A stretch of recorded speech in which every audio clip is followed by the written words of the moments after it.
वहीं एक और बड़ी खबर आपको बता दें, दिल्ली में बीजेपी कोर ग्रुप की बैठक आज दूसरा दिन है। आज सहयोगी दलों के सीट बंटवारे पर चर्चा होगी।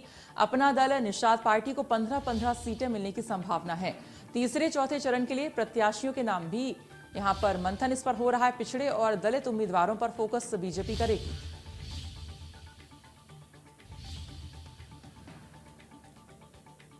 तो आज बीजेपी कोर ग्रुप की बैठक का दूसरा दिन है, आपको बता दें, और टिकट बंटवारे को लेकर चर्चा यहां पर हो रही है कि निषाद पार्टियों को कितनी यहां पर टिकट मिलेगी, और तमाम पार्टियों को लेकर, अपना दल को लेकर भी बताया जा रहा है कि 15 सीटें उन्हें मिलेंगी। निषाद पार्टी को भी 15 सीटें यहां पर दी जाएंगी।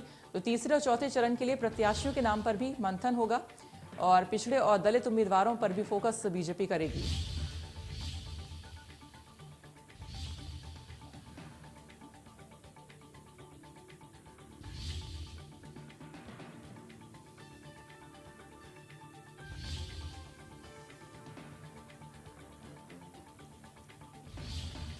तो टिकट बंटवारे को लेकर भी चर्चा होगा। सीटों को लेकर भी यहां पर चर्चा होनी है। तीसरे और चौथे चरण के जो प्रत्याशी हैं सूची के लिए भी यहां पर प्रत्याशियों के नाम पर मंथन यहां पर होगा।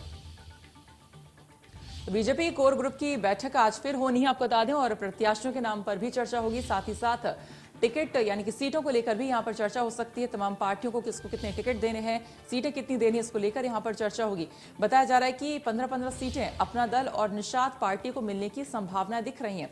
अब देखना यह होगा कि आज की मीटिंग में कितनी सीटों पर यह तय होता है, और पिछड़े और दलित उम्मीदवारों पर भी बीजेपी फोकस करना चाहेगी।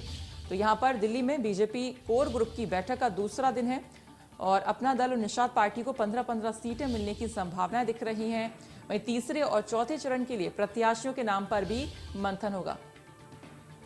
और इसी पर ज्यादा जानकारी दे रहे हैं हमारे सहयोगी हैं दिल्ली से संजय शर्मा है। संजय, यहाँ पर क्या कुछ अपडेट आ रहा है? आज जो बैठक यहाँ पर होने वाली, क्या कुछ संभावनाएं लग रही है कि इसमें आज क्या कुछ और हो सकता है? बीजेपी की पहली और दूसरे फेज की उम्मीदवारों के 107 नामों की लिस्ट बीजेपी पहले ही जारी कर चुकी है।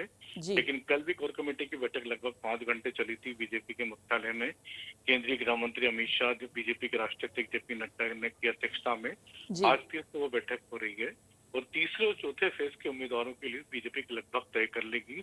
और ऐसा लगता है कि बीजेपी अगली लिस्ट फिर से 100 से ज्यादा उम्मीदवारों की घोषित कर सकती है, क्योंकि कल केंद्रीय चुनाव समिति की बैठक है बीजेपी की प्रधानमंत्री नरेंद्र मोदी की अध्यक्षता में। सीईसी की मोहर लगने के बाद में बीजेपी कल तो नहीं, लेकिन परसों तक बीजेपी एक और सूची 100 से ज्यादा उम्मीदवारों की अपनी पेश कर देगी, घोषित कर देगी, जो कि तीसरे और चौथे फेज के उम्मीदवारों की हो सकती है।